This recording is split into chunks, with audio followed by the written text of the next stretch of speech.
Olá, hoje eu trarei uma breve história sobre a morfologia, baseado no livro Manual de Morfologia do Português, da Maria Nazaré de Carvalho Laroca. Eu me chamo Luan e vamos começar. Primeiramente, de onde vem o termo morfologia? Para Laroca, somente no século XIX, por volta de 1860, a palavra morfologia foi utilizada como termo linguístico, englobando a flexão e derivação. Surgiu primeiramente como termo biológico em 1830, criado por Gould para designar o estudo das formas dos organismos vivos. A palavra morfologia vem do grego e traz dois termos. O primeiro é morfo, que significa forma, e o segundo é logia, que pode ser entendido como estudo. Então, a morfologia seria o estudo das formas. No caso da língua, seria o estudo das palavras, das formas dessas palavras.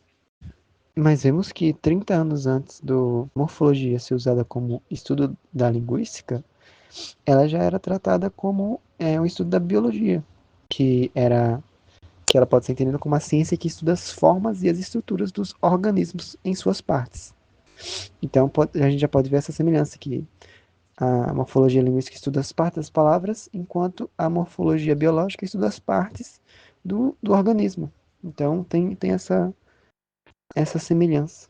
Em frente, a morfologia como estudo linguístico. A gente vai se aprofundar mais nessa questão, porque morfologia a gente já sabe. Já existia antes, mas quando ela teve essa iniciação na linguística.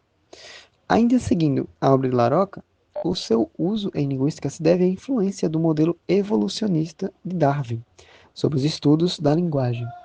Os gramáticos e filólogos alimentavam o sonho de descobrir a origem da linguagem através do estudo da evolução das palavras em indo-europeu. Houve, então, um interesse crescente pelo estudo sistemático dos processos de formação de palavras, numa perspectiva histórica, pois os gramáticos consideravam as formas mínimas constituintes das palavras como elementos originários. Então, esses gramáticos mais antigos acreditavam nessa questão dos morfemas serem a, o elemento originário, essas questões dos radicais, né, que a gente trata hoje em dia. Então, é interessante se ver como a morfologia ela vem evoluindo ao longo do tempo. Mas então, como surgiu essa morfologia no Brasil? Onde se deu e por quem se deu? No Brasil, em 1942, o professor e linguista Joaquim Matoso Câmara Júnior lança a primeira edição dos seus Princípios de Linguística Geral, obra pioneira publicada em língua portuguesa. Segundo Eugênio Coseril, desde a segunda edição, tornou-se o melhor manual de introdução à linguística até então publicado em um país latino. Na década de 70, desenvolveram-se estudos de morfologia derivacional, uma abordagem gerativa, destacando-se os trabalhos de Jackendorf e Aronoff. Como reflexo disso, no Brasil, em 1980, a professora e linguista Margarida Basílio publicou sua tese de doutorado, Estruturas Lexicais do Português, uma abordagem gerativa. Então a gente vê que a morfologia veio para o Brasil com esse viés mais estruturalista, de olhar a morfologia pela estrutura. Na década de 70 acabou por ser estudada de forma gerativa.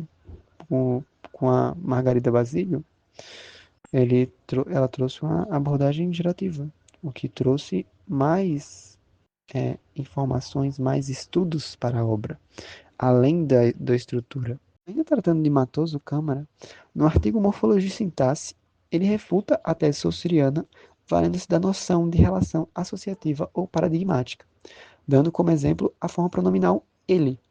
Através de suas relações de oposição dentro do paradigma, sabe-se que se trata de um pronome masculino e não feminino, singular e não plural, da terceira pessoa gramatical e não da primeira ou segunda. Esse valor de ele é um valor morfológico, independente de sua função sintática, que seja sujeito, complemento ou adjunto, como, por exemplo, respectivamente. Ele estuda, vou telefonar para ele, o livro dele sumiu, são, portanto, as relações particulares em ausência dentro do paradigma que constituem o domínio da morfologia. Então, quando o Camarada desprende o paradigma do sintagma, dando ao pronome ele oposições dentro da língua portuguesa, ele traz esse debate para a mesa. Ele fala que as questões que Sou se levanta podem não se valer tanto assim. Isso numa época em que a gramática estruturalista era bem forte. Então, Câmara Júnior vem com essa oposição a Saussure, falando da força do paradigma, sem necessariamente estar relacionado ao sintagma. Agora, vamos nos aprofundar um pouco mais na morfologia, que existe a morfologia flexional e a lexical. O estudo da morfologia ele vai ser dividido em dois tipos diferentes, a morfologia flexional e lexical. Partindo para a morfologia flexional, ela ela pode ser dita também como gramatical e estuda as relações entre as diferentes formas de uma mesma palavra, isto é, o seu paradigma flexional.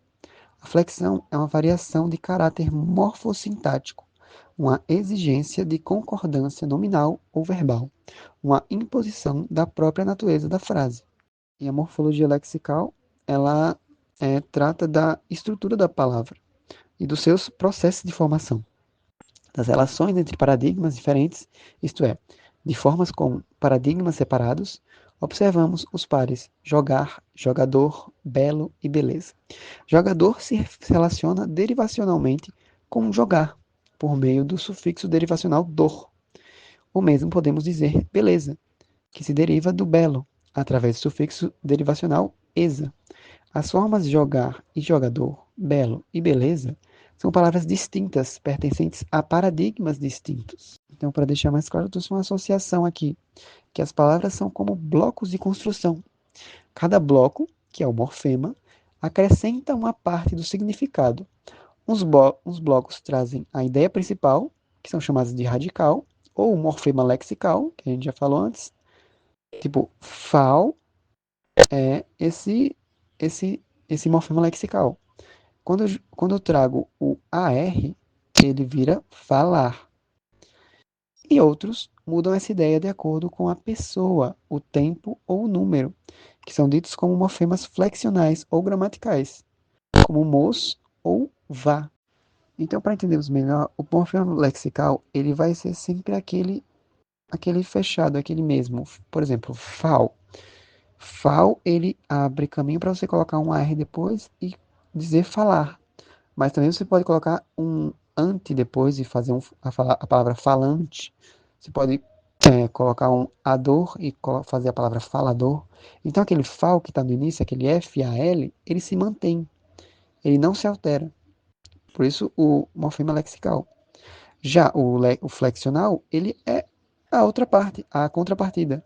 O AR, o ER, o eiro, o mos, ele é aquele que se altera, é aquele que muda o sentido, muda a pessoa, muda o tempo e muda o gênero. Do mais, é isso. Esse foi um breve resumo da morfologia e como ela surgiu, tanto no Brasil quanto no mundo. E todo o conteúdo foi baseado no livro Manual de Morfologia do Português, como eu disse no início, da Maria Nazaré de Carvalho Laroca. Deixo aqui meus profundos agradecimentos, que sem o livro não seria possível. E é isso, espero que tenham gostado. E tchau, tchau.